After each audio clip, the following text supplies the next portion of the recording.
Hello everyone, welcome to my YouTube channel Urel Pharma World. Size Reduction, Pharmaceutical Engineering Unit Operation Second Part 3। तो हमने previous part में mechanism of size reduction के बारे में study किया और loss के बारे में पढ़ा और फैक्टर्स अफेक्टिंग के बारे में पढ़ा। अब हम classification of size reduction equipments की बात करेंगे और जो इक्विपमेंट्स साइज रिडक्शन में यूज़ होते हैं जैसे कि बॉल मिल, हैमर मिल एक्सेट्रा, उनकी हम डिस्कशन करेंगे और देखते हैं उनके ऊपर कौन सा प्रिंसिपल लगता है और वो इंस्ट्रूमेंट कैसे काम करते हैं, किस तरह से उनको हमें यूज़ करना है और एग्ज़ाम में आए तो किस तरह से कंडक्ट करना है। नाउ हम टॉपिक स्टार्ट करते हैं। सो हमारा फर्स्ट इक्विपमेंट है हैमर मिल। बेसिकली जो हैमर मिल है हमारा इम्पैक्ट प्रिंसिपल पे वर्क करता है। हमने प्रीवियस पार्ट में स्टडी किया था मैकेनिज्म ऑफ साइज रिडक्शन, जिसका पार्ट है इम्पैक्ट। तो इम्पैक्ट होता क्या है? बेसिकली इम्पैक्ट में हमारा जो मटेरियल है वो एक हैवी ऑब्जेक्ट से, जो कि कंटिन्यूसली मूव करता रहता है एक हाई स्पीड पे, हमारा मटेरियल उस ऑब्जेक्ट से टकराता है, जिसकी वजह से जो हमारा मटेरियल होता है वो लार्ज मॉलिक्यूल होता है और उस ऑब्जेक्ट से टकराने के बाद वो स्मॉल मॉलिक्यूल्स में कन्वर्ट हो जाता है एंड देन वो प्रोडक्ट हमें रिसीव हो जाता है रिसीवर में। बात करते हैं हम कंस्ट्रक्शन के बारे में। हमारा जो हैमर मिल है वो हॉरिजॉन्टल और वर्टिकल दोनों टाइप का मार्केट में अवेलेबल है। साथ ही में जो हैमर मिल है हमारा स्टेनलेस स्टील से बना हुआ है। अब जो हैमर मिल है वो बहुत सारी शेप्स में आता है बेसिकली, ठीक है।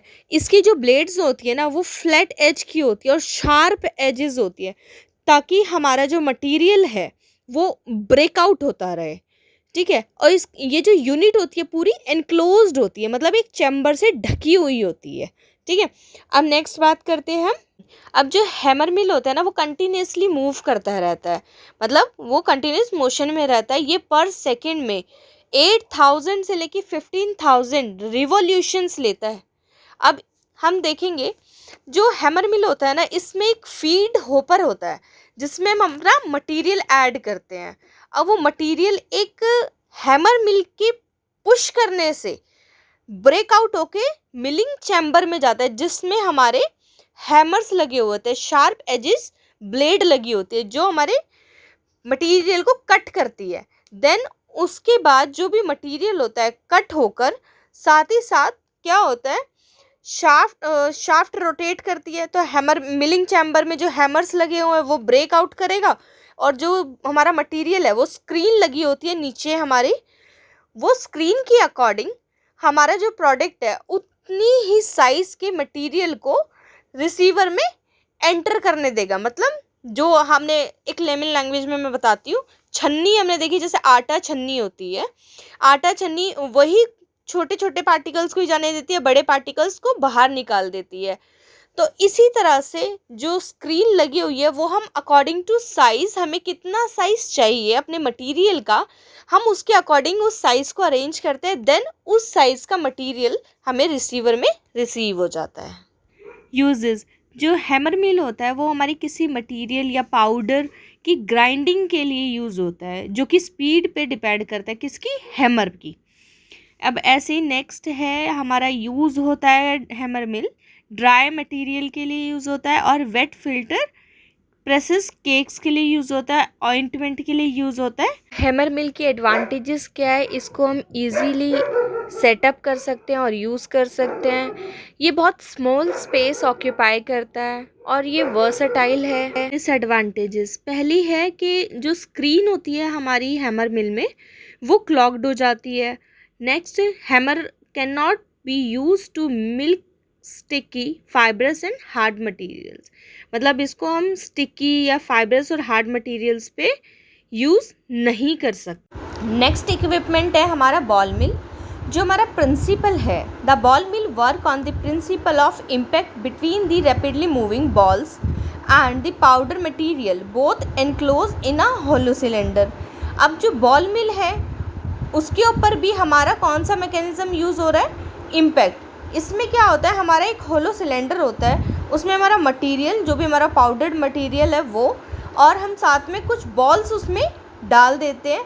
इससे क्या होता है, जब वो लो स्पीड पे बॉल्स रन करती है, मूव करती है, तो एट्रीशन मैकेनिज़्म भी वर्क करता है साथ साथ। एट्रीशन मैकेनिज़्म होता क्या है, इसमें क्या होता है, जो भी मटेरियल होता है एक रबिंग एक्शन की वजह से दो सरफेसेस में जब एक रबिंग एक्शन जनरेट होता है जिसकी वजह से हमारा मटेरियल ब्रेक आउट होता है, उसको हम सरफेस फिनोमेना बोलते हैं। ये बेसिकली हमें फाइन ग्राइंडिंग के लिए यूज़ होता है। ठीक है, डेवलपमेंट पे दो मैकेनिज़्म वर्क करते हैं, इम्पैक्ट भी और एट्रीशन भी। अब बात करते हैं हम बॉल मिल की कंस्ट्रक्शन के बारे में। ये हॉलो सिलेंडर है एक, और ये बना हुआ है मेटेलिक फ्रेम से। ठीक है, ये लॉन्गिट्यूडनल एक्सिस पे कंटिन्यूसली रोटेट करता है, और जो इसका सिलेंडर है वो स्लाइटली बड़ा है अपने डायमीटर से।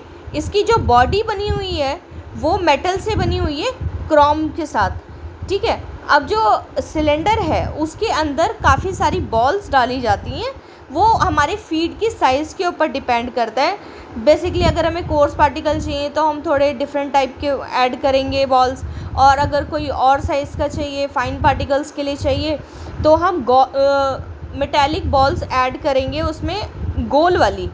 ठीक है, अब जो बॉल्स होती हैं हमारी वो किससे बनी होती है, स्टील से या आयरन से। अब हम बात करते हैं बॉल मिल की वर्किंग के बारे में। हमारा जो सिलेंडर होता है उसके अंदर हम ड्रग को डालेंगे, एंड फिर उसके अंदर हम फिक्स नंबर की बॉल्स को डाल देंगे, और उसके बाद जो हमारा सिलेंडर है उसको हम बंद कर देंगे। बंद करने के बाद हम उसे अपनी मिल पर अलाउ कर देंगे।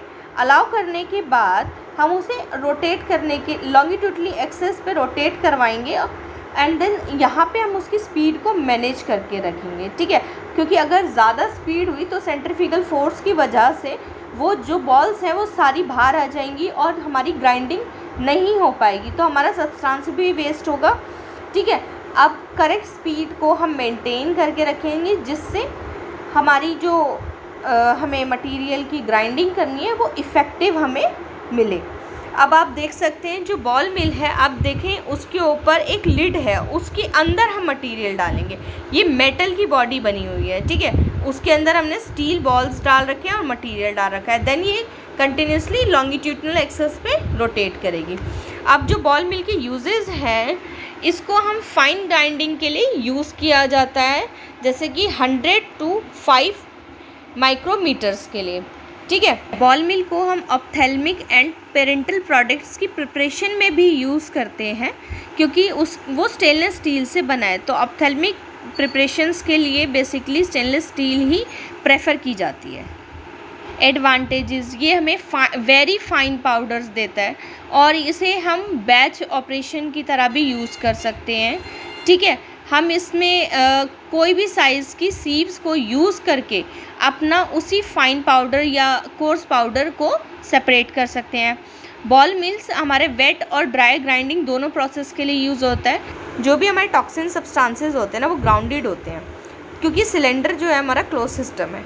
अब जब क्लोज सिस्टम रहता है तो हमारी स्टेरिलिटी भी अच्छे से अचीव होगी, क्योंकि अगर ओपन सिस्टम होगा तो हमारी कंटामिनेशन होने के चांसेस इंक्रीज़ हो जाते हैं। बॉल्स होती हैं बहुत सारी शेप और साइज़ की, अलग अलग शेप और साइज़ की हमें अवेलेबल हो जाती है। रॉड्स एंड बार्स भी यूज़ होते हैं। जब बॉल यूज़ नहीं होती है, रॉड्स और बार्स यूज़ होते हैं। तो रॉड मिल का एक पर्टिकुलर यूज़ क्या है मिलिंग में, जब कोई भी स्टिकी मटेरियल होगा तो हम रॉड्स को यूज़ करेंगे। ठीक है, और जो पाउडर मटेरियल होगा उसमें हम बॉल्स को यूज़ करेंगे। जो बॉल मिल का इंस्टॉलेशन, ऑपरेशन और लेबर कॉस्ट है वो बहुत कम होता है। वहीं पे बात करें हम डिसएडवांटेजेस की, तो जो बॉल मिल मशीन है वो बहुत ज़्यादा साउंड क्रिएट करती है, मतलब बहुत ज़्यादा नॉइज़ी है। ठीक है, अब जो बॉल मिल है वो बहुत स्लो प्रोसेस है। इसमें क्या होता है, जब हमें एक लिमिटेड अमाउंट पे ही एनर्जी को अप्लाइड करना होता है, क्योंकि अगर हम स्पीड इंक्रीज़ कर देंगे तो मैंने पीछे बताया था आपको, सेंट्रीफ्यूगल फोर्स की वजह से हमारी जो मटेरियल है वो बाहर आ जाएगा, थ्रो आउट हो जाएगा। तो इसलिए हम इसको लिमिटेड ही एनर्जी अप्लाइड करेंगे। नेक्स्ट इक्विपमेंट है हमारा फ्लूइड एनर्जी मिल। इसको हम जेट मिल, माइक्रोनाइजर, अल्ट्रा फाइन ग्राइंडर भी कहते हैं। अगर एग्ज़ाम में फ्लूइड एनर्जी मिल के अलावा कोई और नाम से आता है तो आप कंफ्यूज ना होना, ठीक है। अब इसमें भी हमारे दो मैकेनिज़्म यूज़ होते हैं, इम्पैक्ट और एट्रीशन, ठीक है। इसमें हमारा जो होता है ना, हमारे मटेरियल्स को हम इंसर्ट करते हैं, इसमें पार्टिकल्स का ना कोलिजन होता है जिसकी वजह से पार्टिकल्स छोटे होते हैं। अब हम बात करें इसकी कंस्ट्रक्शन की। जो फ्लूइड एनर्जी मिल है वो एलिप्टिकल पाइप से बना हुआ है जिसकी हाइट 2 मीटर है और उसका डायमीटर 20 से 200 माइक्रोमीटर है। अब इसका जो सरफेस है वो स्टेनलेस स्टील से बना हुआ है। इसमें एक ग्राइंडिंग नोज़ल लगी होती है जो कि हमारा एक इम्पॉर्टेंट रोल प्ले करती है कि हमारा जो फ्लो होगा हमारे पाउडर का वो किस डायरेक्शन में होगा, ठीक है। इसमें हम कंप्रेस्ड एयर यूज़ करते हैं जो कि 600 किलो पास्कल से 1 मेगा पास्कल्स तक यूज़ होती है। अब इसकी वर्किंग देख लेते हैं हम। जो पाउडर्स होते हैं हम उसको इनलेट में डालते हैं। अब जो एंटर करती है एयर वो ग्राइंडिंग नोज़ल के थ्रू ट्रांसपोर्ट होती है पाउडर की इलेक्ट्रिकल पाइप में। अब जो पार्टिकल का सस्पेंडेड मतलब कोलिजन होगा वो एक दूसरे के बीच में होगा जिससे वो पार्टिकल्स जो हैं ब्रेक होंगे। इससे क्या होगा, हमारे जो पार्टिकल्स का हमें साइज़ चाहिए वो हमें मिल जाएगा। तो हम क्या करेंगे, उसे साइक्लोन सेपरेटर में रिमूव कर लेंगे।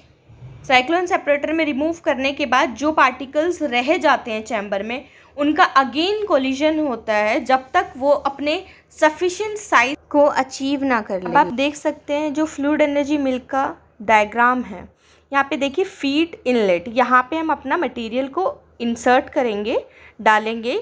अब जो वेंचुरी फीडर लगा हुआ है वो उसको एक डायरेक्शन देगा ताकि हमारा जो मटेरियल है नीचे की साइड जाए। वहाँ पे देखिए आप फ्लूइड नोजल लगी हुई हैं और नीचे से हम कंप्रेस्ड एयर दे रहे हैं। ये एक कंप्रेस्ड एयर किस लिए यूज़ होती है, ताकि वो हमारी जो फूड मटेरियल है या कुछ भी है उसके पार्टिकल्स को डायरेक्शन देने के लिए, पाथ देने के लिए, जो इलेक्ट्रिकल लूप पाइप है उसमें रन कराने के लिए।